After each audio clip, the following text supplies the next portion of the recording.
Welcome to day 99 of this one-year chronological Bible reading. Today's passage is from 1 Samuel 4-8. 1 Samuel chapter 4. The word of Samuel came to all Israel. Now Israel went out against the Philistines to battle, and encamped beside Ebenezer, and the Philistines encamped in Aphek. The Philistines put themselves in array against Israel. When they joined battle, Israel was defeated by the Philistines, who killed about 4,000 men of the army in the field. When the people had come into the camp, the elders of Israel said, "Why has the Lord defeated us today before the Philistines? Let's get the ark of the Lord's covenant out of Shiloh and bring it to us, that it may come among us and save us out of the hand of our enemies." So the people sent to Shiloh, and they brought from there the ark of the covenant of the Lord of armies, who sits above the cherubim, and the two sons of Eli, Hophni and Phinehas, were there with the ark of the covenant of God. When the ark of the Lord's covenant came into the camp, all Israel shouted with a great shout, so that the earth resounded. When the Philistines heard the noise of the shout, they said, "What does the noise of this great shout in the camp of the Hebrews mean?" They understood that the Lord's ark had come into the camp. The Philistines were afraid, for they said, "God has come into the camp." They said, "Woe to us! For there has not been such a thing before. Woe to us! Who shall deliver us out of the hand of these mighty gods? These are the gods that struck the Egyptians with all kinds of plagues in the wilderness. Be strong and behave like men, O you Philistines, that you not be servants to the Hebrews, as they have been to you. Strengthen yourselves like men, and fight." The Philistines fought, and Israel was defeated, and each man fled to his tent. There was a very great slaughter, for 30,000 footmen of Israel fell. God's ark was taken, and the two sons of Eli, Hophni and Phinehas, were slain. A man of Benjamin ran out of the army, and came to Shiloh the same day, with his clothes torn and with dirt on his head. When he came, behold, Eli was sitting on his seat by the road watching, for his heart trembled for God's ark. When the man came into the city and told about it, all the city cried out. When Eli heard the noise of the crying, he said, "What does the noise of this tumult mean?" The man hurried and came and told Eli. Now Eli was 98 years old.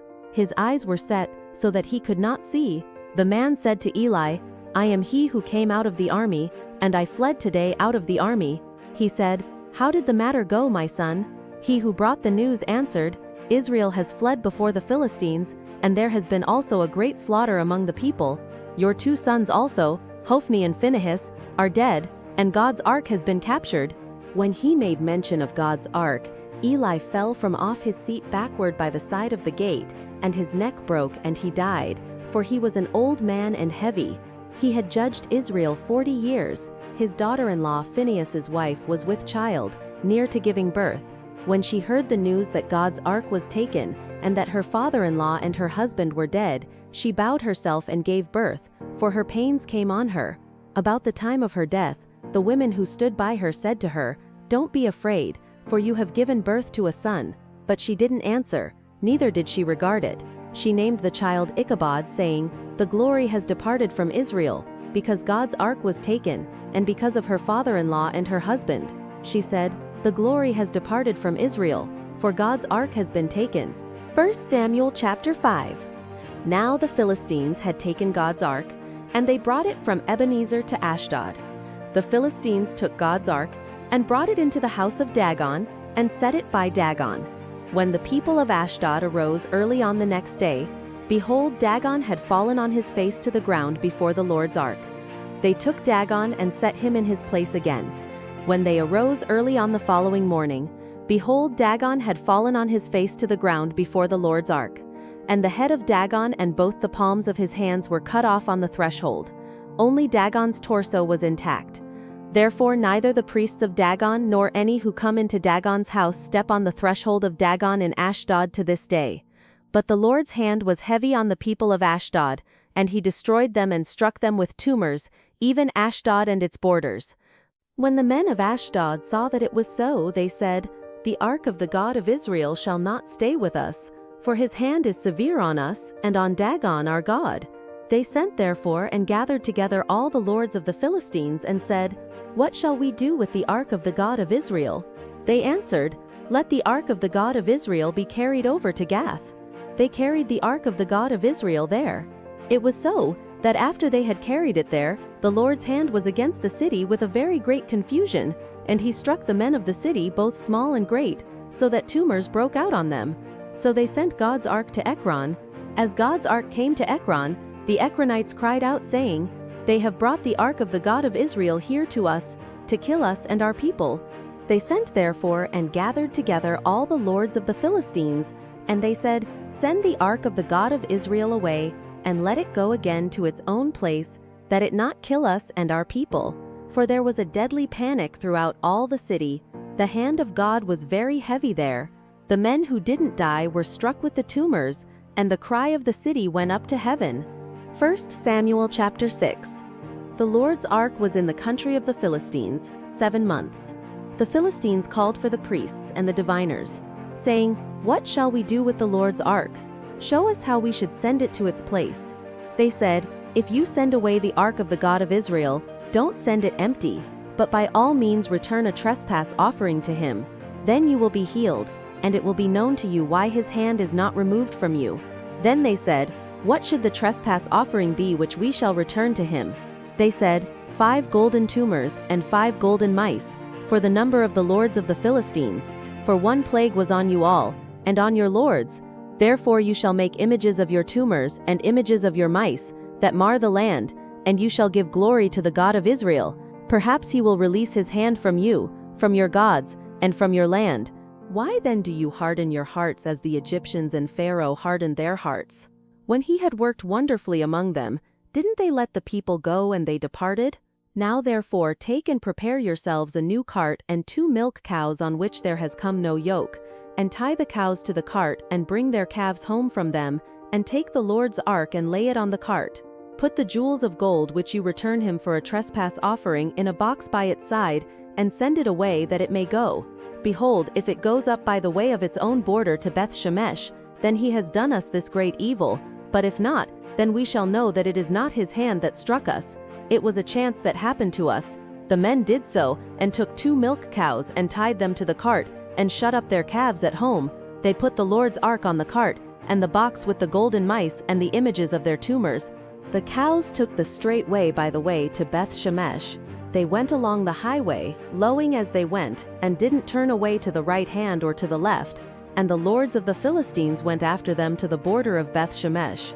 The people of Beth Shemesh were reaping their wheat harvest in the valley, and they lifted up their eyes and saw the ark, and rejoiced to see it.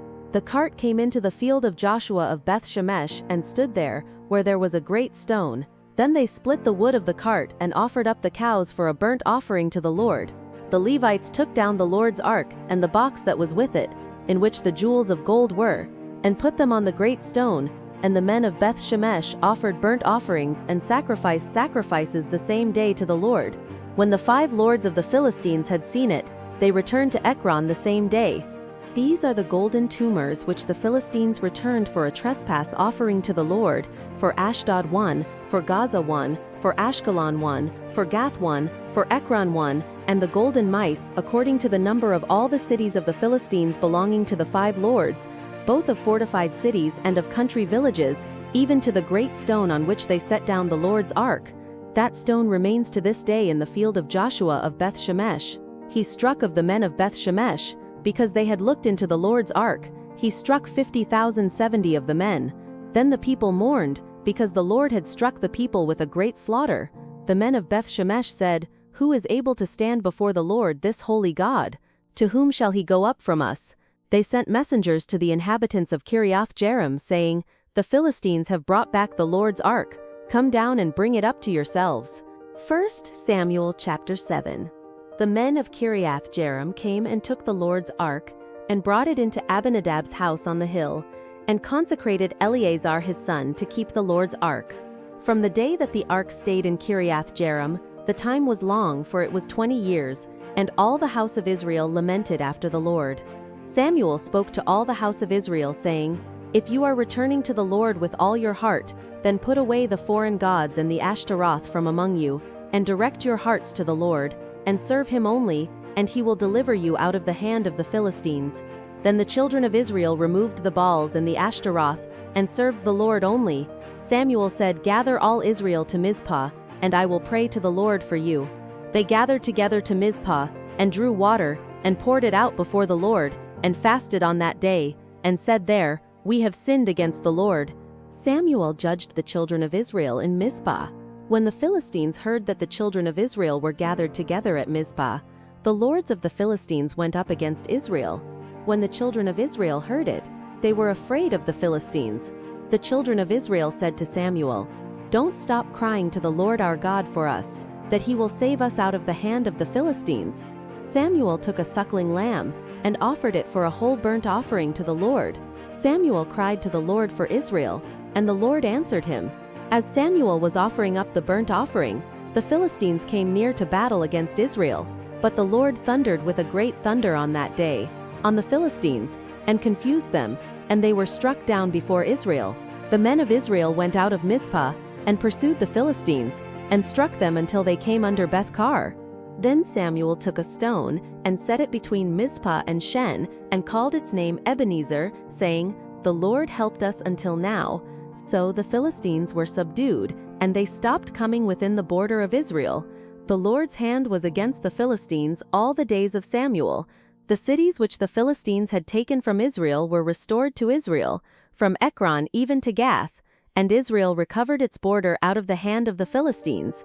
There was peace between Israel and the Amorites.